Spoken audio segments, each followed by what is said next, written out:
Bienvenue sur Coach Happy, le podcast de coaching qui accompagne les femmes ambitieuses dans leur épanouissement professionnel et personnel. Je suis Jenny Chamas, coach de vie certifiée et maman de 2 enfants. Les informations que je partage ici sont disponibles sur mon site coachhappy.com. Abonnez-vous au podcast sur la plateforme de votre choix, un nouvel épisode est disponible tous les mardis. Si vous aimez Coach Happy, vous pouvez soutenir le podcast en laissant votre avis sur iTunes accompagné de 5 jolies étoiles. Cette semaine, j'aimerais remercier Indémaillable qui a laissé son avis sur iTunes. Vitamine synaptique, la vitamine du mardi. Transférable, réécoutable, recommandable et redoutable. Merci Jenny. Merci Indémaillable pour ce très joli mot. Chaque message de plus contribue à l'existence du prochain épisode. Alors merci 1000 fois.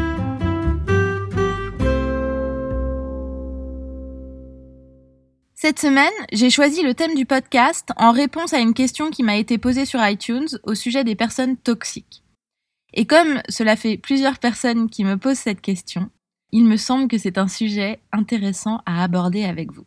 Avez-vous autour de vous une personne négative qui se plaint tout le temps, ou alors une personne mal intentionnée qui dit du mal de vous ou des autres, quelqu'un qui abuse de vous, de votre gentillesse, de votre générosité? Et vous vous sentez mal quand vous êtes dans sa présence. Vous redoutez les échanges, les moments partagés. Vous redoutez cette contamination émotionnelle, celle qu'elle dégage, celle qui vous envahit par sa faute. Vous vous dites de cette personne qu'elle est toxique. Aujourd'hui, je vais aborder un concept qui risque de bousculer toutes vos croyances concernant ces personnes-là et ce qu'elles provoquent en vous. Les personnes toxiques n'existent pas. Être toxique pour une personne n'est pas un fait. Il existe des champignons toxiques, des gaz toxiques, mais la définition d'une personne toxique ne pourrait pas mettre tout le monde d'accord.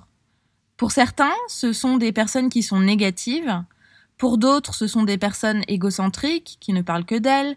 Pour d'autres encore, des radins. Ou pour d'autres, des pervers narcissiques. Vous voyez bien que les définitions sont multiples parce que tout simplement, elles sont des interprétations personnelles, des points de vue. Quand vous dites d'une personne qu'elle est toxique, c'est votre façon de percevoir cette personne, votre point de vue, vos pensées. Ce n'est pas une définition universelle de cette personne. La personne elle-même, ce qu'elle dit et son comportement sont en réalité des circonstances neutres. Vous pensez que certaines personnes sont toxiques puisqu'en leur présence, vous ressentez des émotions négatives. Or, si vous écoutez ce podcast depuis un moment, vous savez que ce sont vos pensées qui provoquent vos émotions. Aucune autre personne que vous ne peut provoquer en vous des émotions négatives. C'est en fait ce que vous pensez de la personne ou de la situation qui génère vos émotions. Ainsi, quand vous vous dites d'une personne qu'elle est toxique, qu'elle vous fait du mal, vous ressentez des émotions négatives comme de la peur, de l'inconfort, de la colère. Pourtant, penser qu'une personne est toxique, c'est simplement émettre une opinion au sujet de cette personne. On a l'habitude de considérer les personnes qui créent des drames ou les personnes négatives comme des personnes toxiques. Notre cerveau trouve d'ailleurs toutes les raisons pour lesquelles on a raison. Tout ce que dit ou fait cette personne est une preuve de plus qu'elle est toxique pour nous. Et on arrive très vite à ce type de conclusion car notre cerveau primitif adore tout ce qui est dramatique.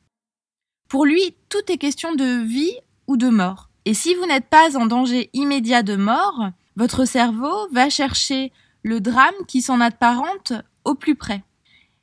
De la même façon qu'il craint la mort, votre cerveau décide de craindre les personnes toxiques parce qu'elles s'apparentent à ce qui se rapproche au plus près d'un danger immédiat. Alors, en leur présence, vous vous sentez si mal émotionnellement que votre cerveau vous envoie le signal, c'est-à-dire la pensée, qu'elles sont toxiques pour vous. Pourtant, penser que les personnes toxiques existent et font partie de votre vie vous dessert. Toutes les observations que vous faites et qui ont pour vous tant de traces de vérité comme « cette femme est vraiment néfaste pour lui »,« mon boss me rend malheureuse tellement il est méchant » ou alors encore « le comportement de ma mère m'attriste », toutes ces observations vous desservent. Elles vous placent dans une position de victime dans laquelle vous n'avez pas le contrôle de vos émotions. Vous êtes au plus mal malgré vous. Vous ruminez, vous devenez anxieuse. Parfois même, vous arrêtez de dormir. En réalité, ce sont vos pensées qui sont toxiques, pour vous, et non pas la personne à proprement parler. En effet, ce n'est pas votre boss qui vous rend malheureuse, mais ce sont toutes les pensées que vous avez à son sujet et au sujet de son comportement envers vous qui provoquent cette émotion de malheur.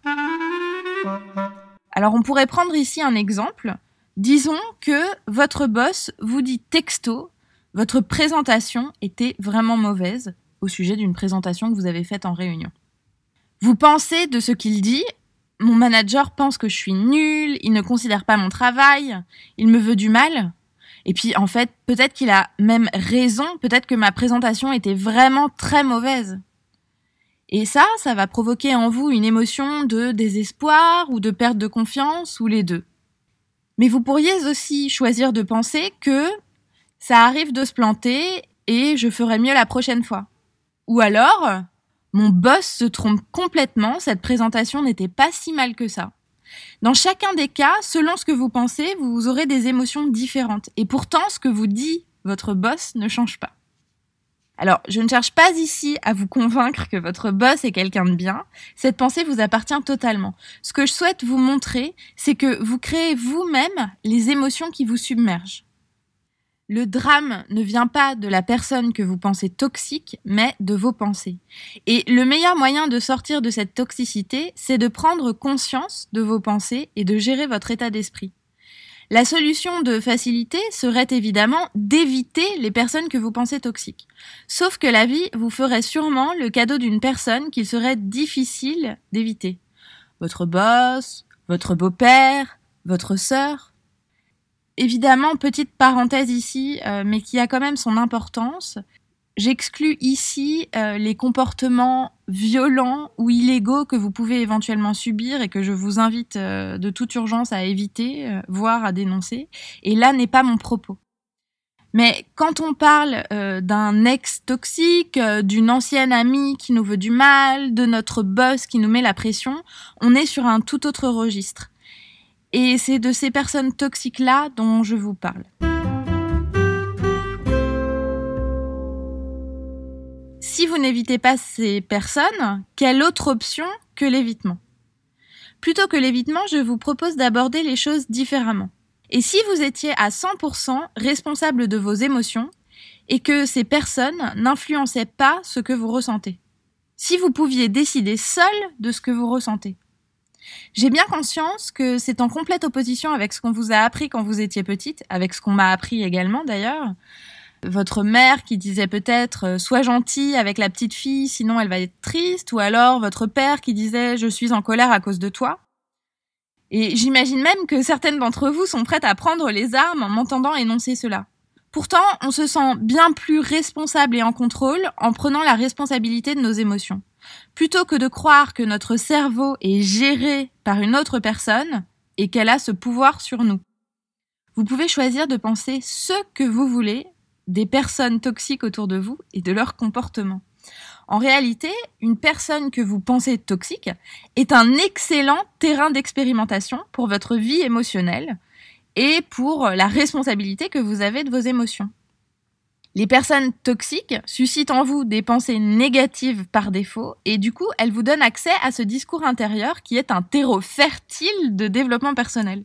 Et c'est un bon début pour explorer comment faire évoluer vos pensées pour cultiver une vie émotionnelle qui soit plus délibérée. En fait, cela vous rend le pouvoir sur votre vie intérieure. Finalement, les gens qui vous entourent ne peuvent être toxiques que si vous le décidez. Comme exercice d'application aujourd'hui, je vous propose de vous demander à quoi ressemblerait votre vie émotionnelle si vous preniez votre indépendance de ces personnes-là.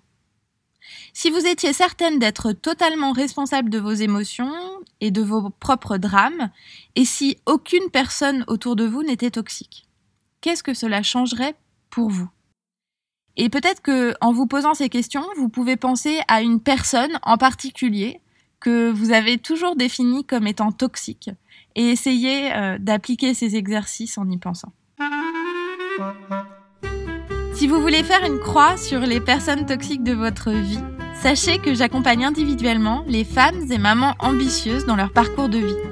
Si le coaching est une démarche que vous envisagez pour une vie professionnelle et personnelle plus épanouie, je vous propose une conversation gratuite pour explorer votre problématique et le travail qu'on pourrait faire ensemble. C'est mon métier et ma passion et je serai ravie de vous aider.